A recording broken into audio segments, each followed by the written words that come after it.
ಭಾಷೆ ಕಾಣೆ ನಮ್ಮದು, ಕೋಗಿಲೆ ಕೂಡ ಕನ್ನಡದಲ್ಲೇ ಕೂಗೋ ನಾಡು ನನ್ನದು. ತಂಪು ಗಾಳಿ ಮನೆ ಮಾಡೈತೆ ನಮ್ಮ ಊರಲ್ಲಿ, ಇಲ್ಲಿ ಬೀಸೋ ಗಾಳಿಯಲ್ಲಿ ಪ್ರೀತಿಗಿಲ್ಲ ಕೊರತೆ.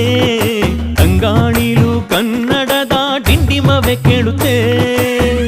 ಎಲ್ಲಾರು ನಮ್ಮೋರೇ ಅನ್ನೋದು ನಮ್ಮೂರೇ, ಕರುಣೇನ ತೋರೋರೆ ಕರುನಾಡು ಅಂತಾರೆ. ಕನ್ನಡ ಜನ ಕನ್ನಡ ಗಾಳಿ ಚಂದ ಕಾಣೆ ನಂಜಿ, ಕನ್ನಡ ನೀರು ಕನ್ನಡ ಮಾತು ತಾಯಿ ಕಣೆ ನಂಜಿ. ನಾನು ಕನ್ನಡಿಗ ಕನ್ನಡದ ಕಾವಲಿಗ, ನಾನು